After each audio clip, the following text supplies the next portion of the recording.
1 2 या 5 साल नहीं, सिर्फ 180 दिन। आप 180 दिन में जिंदगी कैसे बदल सकते हो, ये आज आप बहुत अच्छे से सीखने वाले हो। बस वीडियो का सेकंड हाफ मिस मत करना। आयुष एक 17 साल का लड़का जो एक बहुत ही बोरिंग और स्ट्रगलिंग लाइफ जी रहा था, बिल्कुल आपकी तरह वो भी दिन भर परेशान ही रहता। कभी माँ डांटती तो कभी पापा 4 बात सुना देते और बचे हुए खाली समय में वो बस टेंशन, तंगी और डिस्ट्रैक्शन के साथ आलस्य का कंबल ओढ़कर लिपटा रहता।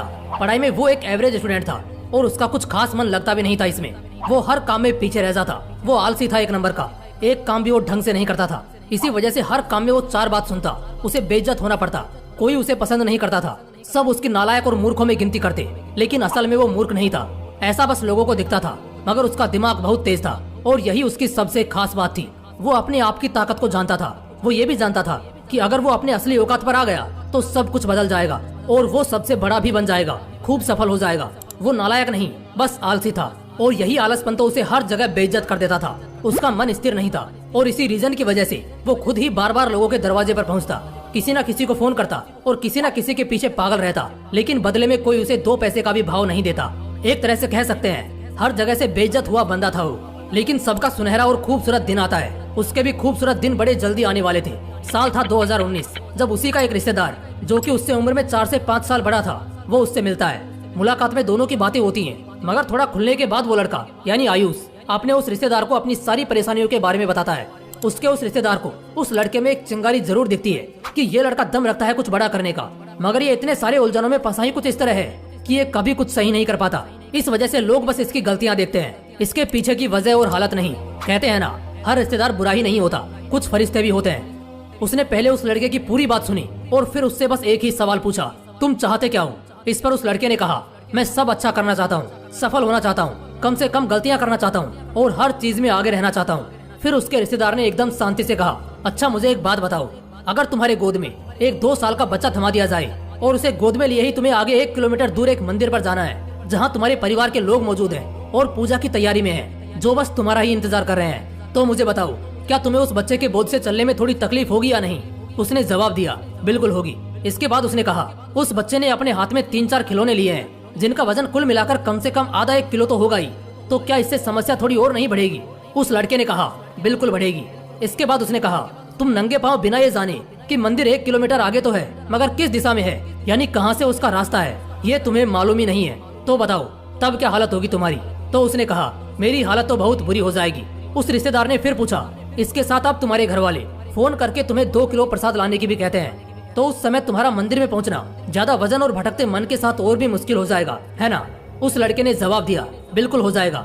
इन सब के बाद किसी तरह तुम आधे रास्ते तक पहुंच गए, तब अचानक तुम्हें याद आता है कि तुमने अपने घर का दरवाजा तो लॉक किया ही नहीं और घर में 50,000 कैश और कुछ गहने हैं। उस वक्त क्या करोगे? तुरंत भागना पड़ेगा ना वापस? उस लड़के ने कहा, मेरी तो वाट लग जाएगी। आखिर में उस रिश्तेदार ने फिर एक बार बड़े प्यार से कहा, अब मुझे बताओ इसमें दोस्त किसका था? क्या तुम्हारे घर वालों का, किस्मत का, उस बच्चे का, या तुम्हारे खुद का? आयुष थोड़ा सोच में पड़ गया और बोला कि सारा दोस्त मेरा है। उस रिश्तेदार ने कहा, यहाँ भी तुम गलत हो, दोस्त तुम्हारा नहीं, उस बोझ का है जिसे धीरे धीरे तुमने अपने ऊपर बढ़ाया है। ये बोझ सिर्फ फिजिकली ही नहीं, मेंटली भी तुमने खुद ही बढ़ाया है। जैसे उस बच्चे के बोझ से तुम्हारा चलना धीमा हुआ और घर भागने के बोझ से दिमाग में टेंशन घुसी कि कहीं पैसे ना चोरी हो जाएं और दोबारा जाना भी है और बच्चे को संभालना भी है और पूजा के प्रसाद को भी अपवित्र नहीं होने देना है। इन सब बोझ के साथ तुम्हें लगता है तुम एकदम आनंद में टाइम पर सही मुहूर्त पर मंदिर पहुंचने में सफल हो जाओगे? उस लड़के ने जवाब दिया, नहीं, बिल्कुल भी नहीं। उस रिश्तेदार ने फिर कहा, जरा सोचो, कुछ बोझ के साथ तुम 1 किलोमीटर का फासला भी सही ढंग से तय नहीं कर पाए, तो जिंदगी के सफर में जहाँ छोटे छोटे बोझ के साथ कई कोसों दूर की उड़ान तुम्हें भरनी है, उन्हें कैसे पूरा करोगे? आयुष ने कहा, छोटे छोटे बोझ का मतलब क्या? ऐसे बोझ मेरी जिंदगी में कहाँ है? तो उस रिश्तेदार ने कहा, बुरी आदतों का बोझ, एक के बाद एक, जैसे आलस्य, जिद, अनुशासनहीन होना, देर तक सोना, याददाश्त का कमजोर होना, समय बर्बाद करना, दूसरों की चुगली करना, बड़बोल करना, गलत संगत में रहना, गलत सिद्धांतों पर जीना। जब तक इन सबका बोझ रहेगा तुम कैसे सफल हो जाओगे? कभी नहीं हो पाओगे। चैलेंजेस यहाँ कम नहीं है, कुछ ऐसी ड्यूटीज हैं तुम्हारी जो तुम नहीं कर पाते। बुरी आदतों का इतना बोझ तुमने अपने सिर लिया है कि तुम चाह कर भी आगे बढ़ने की कोशिश में हर बार नाकाम होते हो। आयुष सोच में पड़ गया और फिर बोला, ये बात तो आपने बिल्कुल सही बोली, मगर मैं क्या करूँ? पढ़ने बैठता हूँ तो पढ़ने में मन नहीं लगता, किसी काम में ध्यान नहीं रहता, सोचता हूँ कल से कसरत करके अच्छा शरीर बनाऊंगा, मगर वो भी नहीं होता। बार बार मन में ख्याल आता है, फोन वगैरह बंद करके सिर्फ और सिर्फ अगले कुछ साल अपने करियर पर फोकस करूंगा, मगर अफसोस वो भी नहीं होता। कुछ समझ ही नहीं आता क्या करूं। फिर एक बार उसी रिश्तेदार ने हल्की सी मुस्कुराहट के साथ उसे कहा, जिस तरह कुशलता, रणनीति और कोशिश सब होने के बाद भी अगर सही रास्ते का पता ना होना तो मंजिल तक नहीं पहुंच पाओगे, और अगर पहुंच भी गए तो भी बहुत देर से पहुंचोगे। आयुष बोला, तो फिर पहुंचने का सही रास्ता क्या है? उसने कहा, एक बात बोलूंगा और सिर्फ एक बार बोलूंगा। अगर तुमने मान लिया तो ये तुम्हारी खुशकिस्मती होगी, और अगर तुमने नहीं माना तो याद रखना तुम मेरी नजरों से गिर जाओगे, और आज के बाद कभी भी मैं तुम्हें सीरियसली नहीं लूंगा। आयुष ने हाँ में सिर हिलाया। उसने कहा, अगले 6 महीने के लिए यानी पूरे 180 दिन के लिए आज रात को शपथ लेनी है। 180 दिन का बवाल चैलेंज लेना है। कोई पार्टी नहीं, कोई छुट्टी नहीं, खुद पर मेहनत करना छोड़ना नहीं, चाहे जो हो जाए आगे बढ़ने से रुकना नहीं। हर दिन धीरे धीरे अपनी पढ़ाई और प्रोडक्टिव कामों में समय को बढ़ाते रहना है। इन 180 दिनों के चैलेंज को 4 हिस्सों में बांटेंगे, जिसमें पहला पड़ाव होगा 45 दिन का। पहले पड़ाव में आपको बाहरी दुनिया से डिस्कनेक्टेड होना है। किसकी शादी है, किसके लड़के का मुंडन है, किसके घर में क्या खिचड़ी पक रही है, किसकी लड़की किसके साथ भाग गई, कौन किसकी तैयारी कर रहा है, किसने नया घर लिया है, नई गाड़ी ली है, किसके यहाँ कोई फंक्शन है, कौन मर गया, कौन जी रहा है। इन सभी मोह माया से सबसे पहले डिस्कनेक्ट होना है।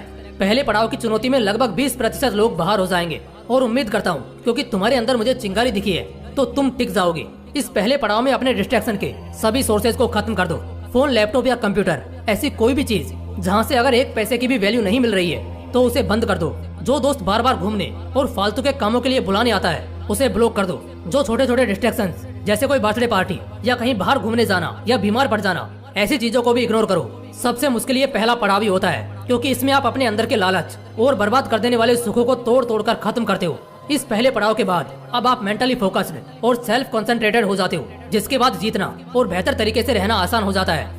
अब हमारी एंट्री होती है उस दूसरे पड़ाव में। यहाँ अगले 45 दिनों के लिए हर दिन मेहनत और बुद्धिमानी की स्पीड को धीरे धीरे इंक्रीज करना है। शुरुआत भले ही पहले दिन 10 मिनट पढ़ने से करो, मगर हर दिन उसे थोड़ा थोड़ा बढ़ाओ।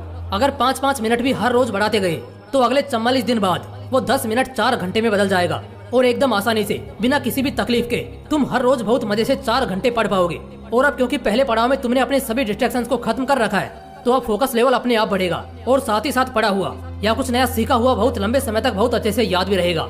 इन 45 दिनों में पूरा ध्यान अपनी मेहनत और इच्छा शक्ति को बढ़ाने के लिए इस्तेमाल करना है। इसमें एक चैलेंज लेना है कि हमें हर दिन पर्टिकुलरली इतने घंटे पढ़ने बैठना है या किसी अच्छी स्किल को सीखने में लग जाना है। यहाँ पर 50% लोग फिसल जाएंगे, लेकिन आपको टिके रहना है। अब बारी है तीसरे पड़ाव की, और ये भी 45 दिन का ही होने वाला है। इस पड़ाव में अगर आदमी आ गया तो समझो उसने ऑलमोस्ट सब कुछ पा लिया।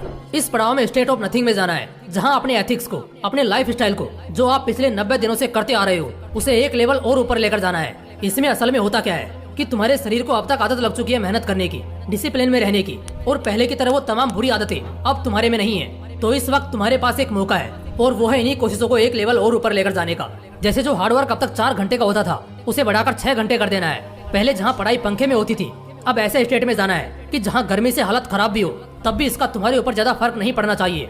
बिना किसी सुख सुविधा के, बिना किसी इंटरनेट या पर्सनल हेल्प के अब तुम्हें तुम्हारा काम करना आना चाहिए। इस पड़ाव में कुछ इस तरह बनना है जैसे तुम किसी के मोहताज नहीं, ना पैसों के, ना किसी सुख सुविधा के, सिर्फ और सिर्फ अपने दम पर हो और रहोगे। ऐसा इसलिए क्योंकि कई बार ऐसे भी समय आएंगे जब खराब परिस्थितियों में भी, फेलियर्स में भी अपने मेहनत में कोई कंजूसी नहीं करनी होगी, बल्कि मेहनत बरकरार रखनी होगी। ऐसे वक्त के लिए तीसरा पड़ाव आपको तैयार करता है। अब बारी आती है चौथे पड़ाव की, जिसमें 15 से 20% लोग ही जा पाते हैं, लेकिन यही वो लोग होते हैं जो बाकी के 80% लोगों के सर होते हैं, उनके रोल मॉडल और लर्निंग एग्जाम्पल्स होते हैं। ये आखिरी पड़ाव है पूरे 180 डे चैलेंज का। ये 45 दिन का आखिरी पड़ाव होने के बाद आप 180 दिन का चैलेंज पूरा कर चुके होंगे। इसके बाद तुम एकदम बवाल बनने वाले हो। इस समय तक आते आते तुम अपने काम में एकदम परफेक्ट हो चुके हो, लाइफ स्टाइल एकदम जबरदस्त हो चुकी है, किसी भी बुरी आदतों में नहीं फंसे हो, लोगों ने तुम्हारी तारीफें भी शुरू कर दी है। तुम्हें भी अब हर मोड़ पर सफलता मिलने लगी है, चाहे वो एग्जाम्स में हो, चाहे वो किसी और काम में हो, या चाहे वो किसी प्रोजेक्ट या जॉब फील्ड में ही हो।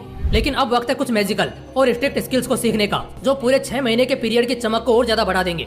मैजिकल स्किल से मेरा कहने का मतलब है, जैसे तुम कम्युनिकेशन और प्रेजेंटेशन सीख सकते हो, तुम मार्शल आर्ट सीखकर अपने बॉडी को वेल शेप्ड और दिमाग के फोकस को और बढ़ा सकते हो। कोडिंग या एआई में स्पेशलाइज्ड होकर तुम अपने फ्यूचर सिक्योरिटी के लिए कई और ऑप्शंस क्रिएट कर सकते हो। पहले के 3 पड़ाव आते आते तुम दूसरों से बहुत आगे तो ऐसे ही आ चुके हो। और जिस तरह हम सांस लेना, खाना खाना और सोना नहीं भूलते, क्योंकि वो हमेशा हम एक ही समय पर करते हैं, अगर ना करे तो शरीर याद दिला देता है, ठीक उसी तरह 3 पड़ाव को कर लेने के बाद अब दिमाग और शरीर को उन्हीं चैलेंजेस और टास्क को करने की आदत लग जाती है। और इससे अच्छी बात और क्या हो सकती है कि अब मेहनत और काम करने में भी बहुत मजा आने लगेगा। दोस्तों, ये जो मैंने कहानी सुनाई उसका एक सस्पेंस अभी खोलूंगा। सबसे पहली बात कि वो कहानी बिल्कुल सच्ची थी। आज वही लड़का आयुष रेलवेज में एक अच्छे पोस्ट पर काम कर रहा है। उसने 2019 के बैच में रेलवेज का एग्जाम निकाला था। मुझे इसकी एग्जैक्ट जानकारी तो नहीं, लेकिन लोगों से आज उसकी खूब तारीफें सुनने को मिलती हैं। वो लाख रुपए की सैलरी पर एक अच्छी जिंदगी जी रहा है। वो जो रिश्तेदार था वो कोई और नहीं बल्कि आपका चीयर लीडर यानी मैं ही था। और ये कुछ सालों पहले की बात है। इस इंसिडेंट के बाद हमारी 3-4 बार मुलाकात हुई और उस बंदे ने हमेशा मुझे शुक्रिया कराया उस एडवाइस का जो उस दिन मैंने उसे दी थी। मुझे भी यकीन था कि काम करेगा, मगर इतना बेहतर करेगा ये शायद नहीं सोचा था। तो जब मैंने इसे अपनी प्रैक्टिकल जिंदगी में किसी की जिंदगी बदलते हुए देखा है तो आप सब भी तो मेरे अपने भाई बहन हो। तो ऐसे में आप सभी के साथ इस तरह का बवाल एपिसोड शेयर करना तो बनता ही है। बेशक उम्मीद करता हूँ जिस तरह इस चैलेंज ने आयुष की जिंदगी बदली उसी तरह अब यही एडवाइस आपके पास भी है। इस वक्त आपके हालात भी उसी के उन पुराने दिनों के हालात की तरह ही होंगे। ऐसे में आप भी अपनी जिंदगी बदल सकते हो। अगले 180 दिन का चैलेंज अपना लो और चाहे जो हो जाए सिर्फ और सिर्फ 180 दिनों की तकलीफ होगी, लेकिन इस 6 महीने की तकलीफ के बाद अगले 60 साल मौज करोगे। जय हिंद, जय श्री कृष्णा।